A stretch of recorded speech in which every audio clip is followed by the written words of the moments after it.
All right, now to Cuba, where for the fourth day in a row, much of the country remains in the dark after a massive power grid failure.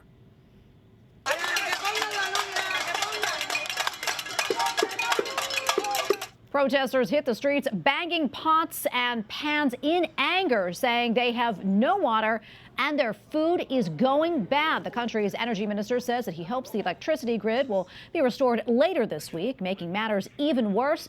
Tropical storm Oscar, the system is bringing high winds and heavy rain to the island. All right, for more, I want to bring in Francisco J. Monaldi. He is the director of the Latin America Energy Program at Rice University. Dr. Monaldi, great to be with you today. We really appreciate it. So this is the longest blackout in Cuba since the fall of the Soviet Union. Why does this keep on happening?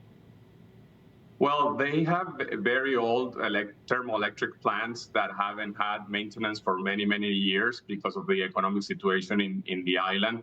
And so the lack of investment, both in transmission and in these generators have created permanent mini crisis, but right now it's one of those big ones because of a chain reaction that caused the blackout. Yeah, Dr. Monaldi, tell us how this is affecting the people of Cuba right now.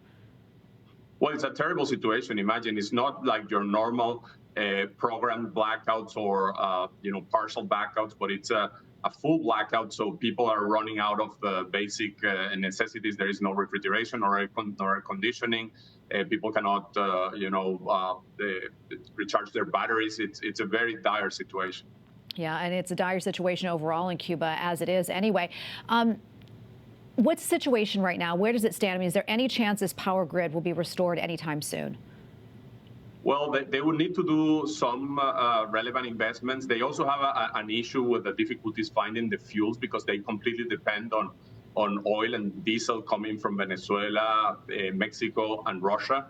And so they have been having difficulty getting those fuels. And so the combination of both things, the lack of investment and the lack of fuel, is making it hard to completely get to normal. But at least it's expected that they could get the situation normalized in the next few days. Well, that is good news for sure. You talked about Cuba, potentially Russia stepping in to help. Anything else we need to know about this crisis right now taking place in Cuba?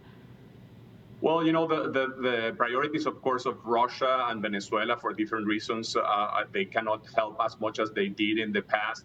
Mexico has stepped up, but so far, the situation continues to be very problematic. And there is no sort of end in sight for the crisis because the economy of Cuba is in very bad shape, and the needed investment will be very hard to happen.